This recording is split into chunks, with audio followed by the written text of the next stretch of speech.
दोस्तों नमस्कार। दोस्तों मैं गुरदीप सिंह सेंगर एडवोकेट और आप लोगों का मेरे चैनल पर स्वागत है। दोस्तों आज बात करते हैं 112 नंबर की।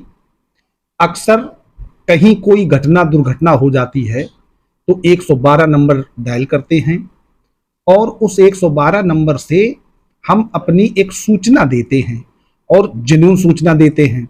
जैसे मान लीजिए हम जा रहे हैं, हमारी गाड़ी का एक्सीडेंट हो गया है तो उस एक्सीडेंट की सूचना हम तत्काल 112 नंबर पर देंगे और हम नहीं देंगे तो और कोई व्यक्ति देगा।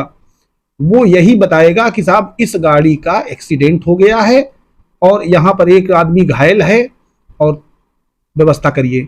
तो वहां से क्या करते हैं कि डायल 112 नंबर वाले लोग अदर विभागों के भी नंबर रखते हैं, तो वो आपको एम्बुलेंस भेज सकते हैं, भेजते हैं, पूछ लेते हैं वहां से जिस एरिया में आपका ये घटना स्थल है, जहां पे घटना हुई है उस एरिया में वहां लोकल की पुलिस को भी वो इन्फॉर्म कर देते हैं और उस लोकल पुलिस द्वारा वहां पूरा बंदोबस्त कर दिया जाता है।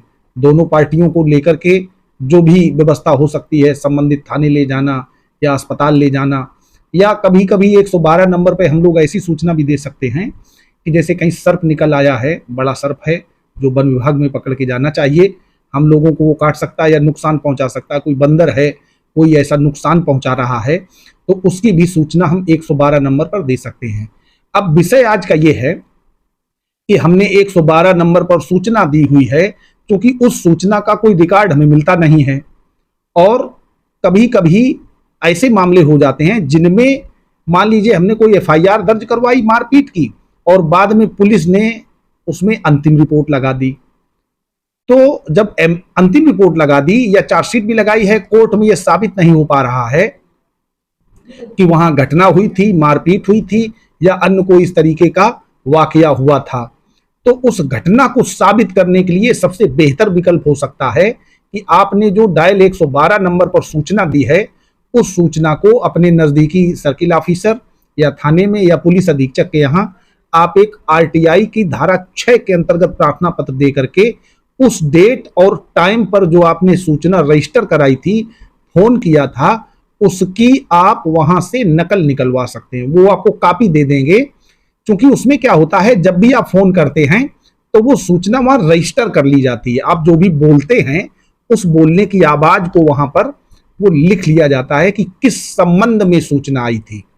तो चूंकि उसमें लिखा हुआ है, जैसे मान लीजिए लूट हो जाती है किसी के साथ और लूट का मुकदमा इंटरटेन नहीं हो पा रहा है, तो अगर आपने लूट के तत्काल बाद किसी फोन से सूचना दी है तो उस सूचना का एक नंबर अलॉट होता है और उसमें थोड़ा लिख दिया जाता है कि लूट के संबंध में सूचना और सूचना दाता कौन है और घटना स्थल कहाँ का है। तो वो प्राइमरी इंफॉर्मेशन हो जाती है। शुरुआत में आपने जो सूचना दी थी उसके आधार पर आपको केस साबित करने में बड़ा मदद मिलती है। इसके अलावा उस घटना को कोई नहीं झुटला सकता। जैसे लोग ये कहते हैं कि वादी घटना स्थल पर था ही नहीं, उसने ऐसा देखा ही नहीं, और बाद में केस छूट जाते हैं। तो आप वहां थे, आपकी लोकेशन थी, वहां 112 नंबर आपने डायल किया था, पुलिस आई थी, आपको जो भी मदद होनी थी हुई थी, माने घटना हुई थी। तो दोस्तों इसके अलावा भी डायल 112 का और भी काम है। आप अपने जिस एरिया पर हैं उस पुलिस स्टेशन का नाम पूछ सकते हैं, उस पुलिस स्टेशन के एसएचओ या और भी संबंधित लोगों के मोबाइल नंबर ले सकते हैं, ये जानकारी वो दे सकते हैं, देते हैं। और भी बहुत सारी चीजें हैं। आप कोई भी पुलिस से संबंधित सूचना या और कोई ऐसे विभाग की सूचना ले सकते हैं, उनके मोबाइल नंबर ले सकते हैं। आप किस एरिया में हैं, वहाँ का एसपी कौन है, उनका पर्सनल नंबर क्या है, वहाँ का सर्किल ऑफिसर कौन है, एसएचओ कौन है, बहुत सारी छोटी छोटी सूचनाएं ले सकते हैं। दोस्तों वैसे मेरे अनुसार सबसे ज़्यादा मदद केवल उस समय जब कोई क्राइम होता है, चाहे वो छोटा हो चाहे बड़ा हो, जब आप 112 नंबर डायल करते हैं तो वो आपकी सूचना वहां रजिस्टर हो जाती है, उस संबंध में है। तो दोस्तों आज विषय यही था। मुझे लगता है ये आवश्यक लगा मुझे ये जानकारी देना, इसलिए मैंने इस पर वीडियो बना दिया। दोस्तों अगर जानकारी अच्छी लगी हो तो वीडियो को लाइक कर दें और अपने दोस्तों को शेयर कर दें, और अगर चैनल पर नए हैं तो हमारे चैनल को सब्सक्राइब कर लें। धन्यवाद।